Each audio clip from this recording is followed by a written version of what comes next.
ಅಣ್ಣ, ಚಿತ್ರೋದ್ಯಮದ ಬೆಳವಣಿಗೆಗಳಿಗೆ ಯಾವತ್ತೂ ಸ್ಪಂದಿಸ್ತೀರಾ, ಗಮನಿಸ್ತೀರಾ? ಸಬ್ಜೆಕ್ಟ್ ಆಗ್ತಾ ಇರುವಂತ ಇಲ್ಲ ಆಗುತ್ತೆ. ಇವಾಗ ಏನು ಮಾಡೋಕ್ಕಲ್ಲ, ಯಾಕಂದ್ರೆ ಹಣೆ ಬರ ಅಂತ ಒಂದು ಇರುತ್ತೆ. ಫೇಟ್ ಅಂತ ಬಂದಾಗ ಏನು ಮಾಡೋಕ್ಕಾಗಲ್ಲ. ಬಟ್ ಏನಂದ್ರೆ ನಾವೇನಾಗುತ್ತೆ ಇವಾಗ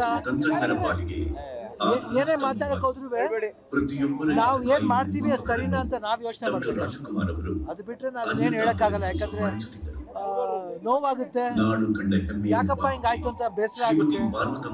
ಆ ಫ್ಯಾಮಿಲಿಗಾಗಲಿ ಇಲ್ಲ ದರ್ಶನ್ ಅವ್ರ ಫ್ಯಾಮಿಲಿಗಾಗಲಿ ಎಲ್ಲರಿಗೂ ಅಷ್ಟೇ. ಬಹುಶಃ ಏನು ಮಾಡೋಕ್ಕಾಗಲ್ಲ. You have to face everything, is a part of face. ನೋಡೋಣ. ಅದು ಇವಾಗ ಆಲ್ರೆಡಿ ಅವರು ಇದೇನಂತೀವಿ ಇನ್ವೆಸ್ಟಿಗೇಷನ್ ನಡೆದಾಗಿದೆ. ಏನಾಗಬೇಕು, ನ್ಯಾಯ ಎಲ್ಲಿದೆಯೋ ಅದು ಖಂಡಿತ ಆಗೇ ಆಗುತ್ತೆ ಅಷ್ಟೇ. ಇನ್ಮೇಲೆ ಏನು ಹೇಳಕ್ ಇಷ್ಟಪಡಲ್ಲ. I think it only thing is fate.